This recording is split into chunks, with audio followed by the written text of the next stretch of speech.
episode of Travel Adventures with Heather. Hi, I'm going to take you on a walk to the Honey House Café and the beautiful view there, and one of the 5 waterfalls here in Kerikeri. And I should mention that it is a couple weeks till summer now. So summer's almost here. Here's like beautiful views. I'm still at Wharepuke in Kerikeri in the north. And so you're gonna start seeing me wear either this jacket or some black sun sleeves, because when I got to Christchurch in February, I went out with a friend and sat at a bar outside for a couple hours and sunburnt the daylights out of myself. So it is no joke, this hole in the ozone over here. So you know what? I am willing to look like a dork to keep my skin safe. So that's what I'm doing. So right now I am walking down the private property at Wharepuke, which is my secret little path over to the stone store, and we will be there soon.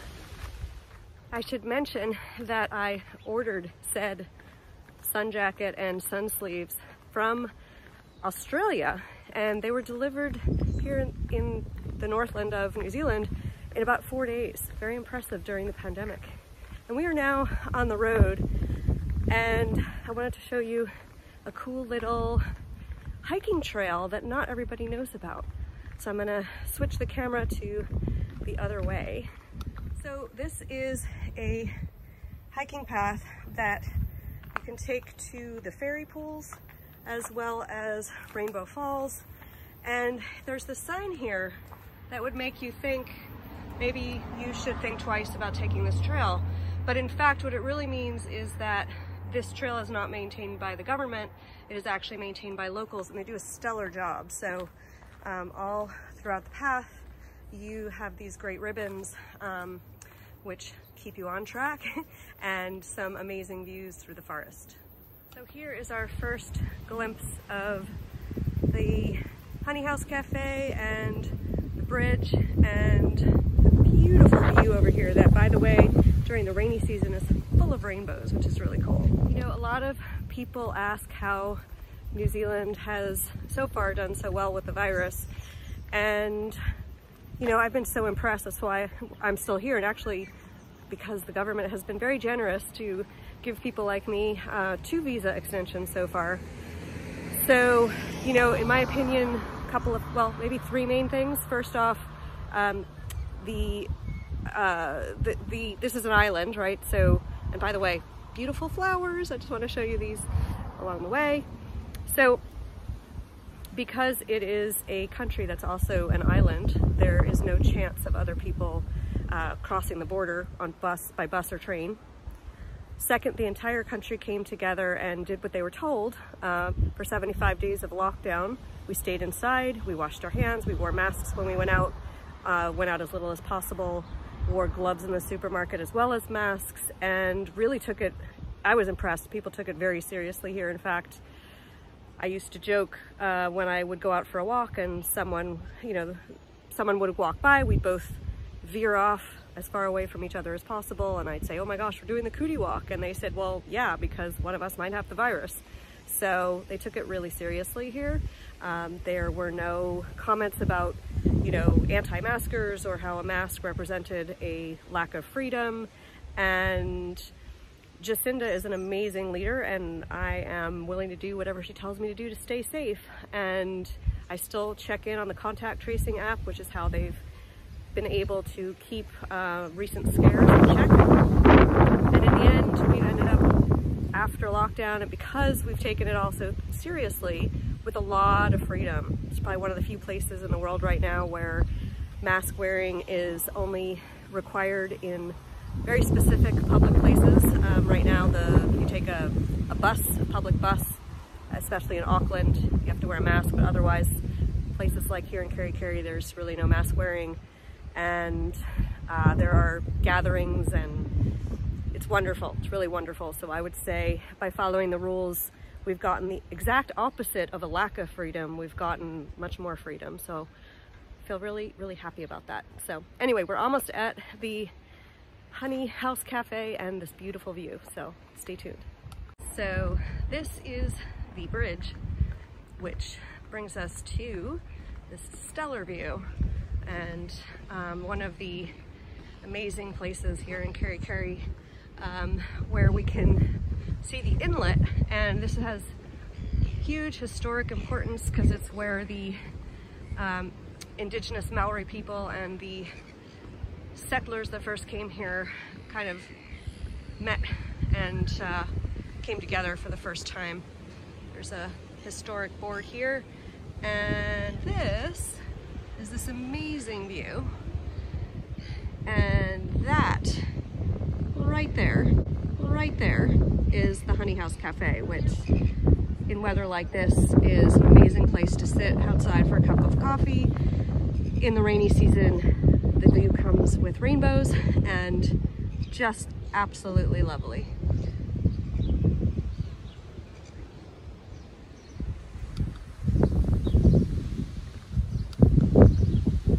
Yes, the famous stone store is also over here. It is right there. Historic landmark. It's now kind of a souvenir shop. And over there is a wishing well, which is pretty cool as well. Neat little town. As part of our walk to the Wharepuke waterfall, we're going to see some bunnies here. What's nice about the bunnies over here is they don't run away. Kind of just contemplate and hope that you're not hunting them for food. But I've actually been amazed at them kind of sit here and don't run off. So there's one here. Hey Bugs, look at him. He's like going to sleep. He's like, you're no threat to me. I'm here and I'm bigger than you and I'm going to sleep. So I've come around on the other side and look at this. I think he's seriously going to sleep. Could not care less that I am here. That's awesome. Hi Bunny, nice to see you. So this is one of the many great things to do in Kerikeri. You can hike, as I mentioned, to Wharepuke Falls where we're going, and you can continue on the path and get to Rainbow Falls, which is the second of 5 waterfalls here. Like so much of New Zealand, there's just so much beautiful nature all around. So this is the walk to the first waterfall, and you've got beautiful scenes with water, and I'm gonna switch direction with the camera to show you these beautiful, I guess, water lilies. Just a really lovely scene, very peaceful and serene. An important sign you'll see all over New Zealand is one like this. The kauri trees are unfortunately falling victim to, I think it's called kauri dieback. It's a new virus, kind of like the way coronavirus is impacting humans. This virus is attacking these trees, which there's one here as old as Jesus Christ. It's actually apparently over 2,000 years old. So these are trees we don't want to see dying out. So just make sure that you follow the rules and stay on tracks in New Zealand and don't wander off, because the germs and things from your feet can actually really make a negative impact on the environment. Quick view of that same water with the water lilies from the other side. And one of the amazing things in New Zealand is how reflective the water here is. That is the reflection. And it looks as clear as if I actually scan up and show you the real thing. Amazing. So a moment ago I mentioned the signs that you'll see about not endangering the kauri trees, and there are stations like this one all over the country as well. And what you do is you scrub your feet, and then you step here and disinfect your feet. And sometimes you have to do it by hand with the hand brush and the hand spray. You disinfect and then you go through. Take this really seriously.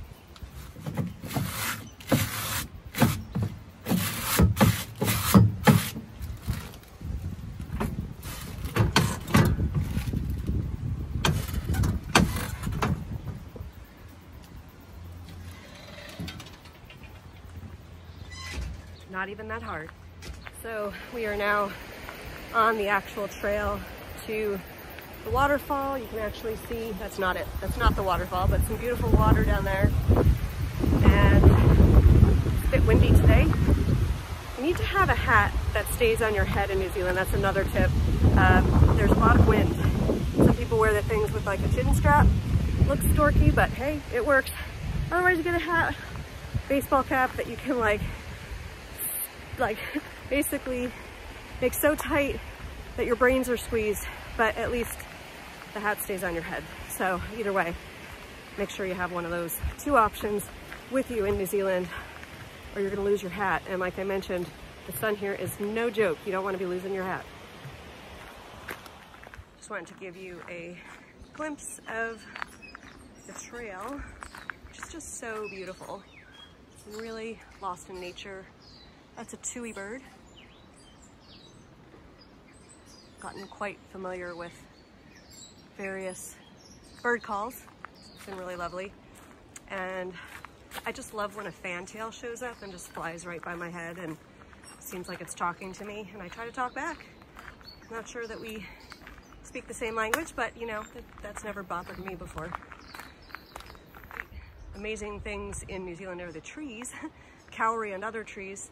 I mean, the colors, and I don't know how they root themselves in a hill on a slant and stay standing, and yet they do. And we're about to come up to one of my favorite trees on this trail. By the way, here's another tree. This is not the one that I was alluding to earlier, but isn't that amazing? So this tree is here on a hill. I don't know if you can appreciate that this is a hill. It's not a huge incline, but this tree is completely inclined. And there it is, still standing, and still has greenery growing, so it's still alive. Pretty amazing. Or I don't know, it's maybe other trees have taken hold of it and grown on it. But this is the kind of symbiotic relationship in nature that really intrigues me. Okay, we are approaching one of my favorite trees on this trail. This beauty. Look at that, huge. And you see all the knots? And you know, this is one of those trees that to me are like, it's like a fairy tree. And if you look closely, it looks like there's faces. Like to me, that looks like a face in the tree. And there's another one. So just really enjoy, you know, could be a troll's foot. You can really see how myths and legends were started with trees like this. I find it very strange to be all by myself on this trail. I'm sure there's other people around somewhere, but this part is a little eerie because the lighting changes, and I don't know, it's got some big open space, interesting energy. It is from the other side, and yeah, it's kind of, the rest of the trail is very closed off by the trees on both sides, and this part of the trail is very open, so it's a very different feel. Like I said, especially bizarre to be all by myself here. Although I guess with the pandemic, that's kind of one of the gifts or curse, depending how you look at it. There's a lot of places that I can go that don't have lots of people and lots of tourists, so it's pretty amazing to be at this time here in New Zealand. Probably would never get an experience like this in my life, so not that I want some of it ever again, but this one is pretty cool. Oh, here comes a runner, so I won't be alone.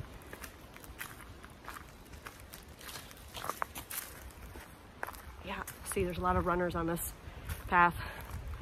I talk about being one of them, it just hasn't quite happened yet. Instead, I've done Latin Fit and Pilates and other various torturous exercise classes, but yeah, hiking is kind of good for me on these windy paths. The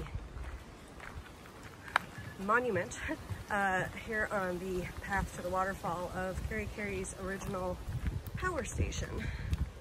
So here it is. It's a large tin shed and open to the public. Hopefully that means there is no electricity currently going through it. It says open to the public, but is it? Let's see. Yeah, okay. So this is it. This is the old powerhouse. Pretty cool. So yeah, you can just come right in here and you can read up on your history and a little bit about the specifications and performance. If you are a technical person and really want to know, you can hit pause on the video and read that.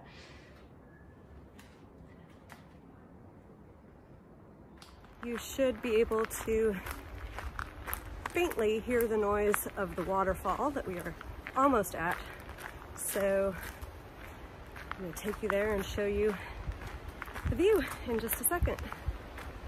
All right, you should be able to start hearing and seeing the waterfall now.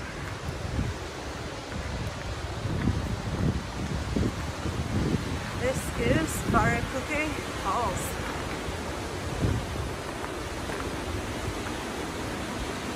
I think one of the amazing things about it is, having been here in Kerikeri now for 8 months, is how different the waterfall is in the different seasons. Because in the drier season, there's not many falls, and when there's been tons and tons of rain, it's just a sheer sheet of water. And I'd say now we're kind of in between. We did actually have a ton of rain last night, so we are gifted with some nice falls. So here they are. It's just so pretty, and I've actually sat in this very spot and contemplated many a time during the pandemic, taking in the noise of the waterfall. So I would take you onwards to Rainbow Falls, but I'm gonna have to do that another day because, well, I've been invited to have drinks, so alcohol calls. Sorry. So stay tuned for the next video, and I will show you more of this amazing country. While you're waiting for the next episode, you might want to take a really fun travel quiz. Head on over to www.heatherbegins.com and take your pick. See you on the next episode.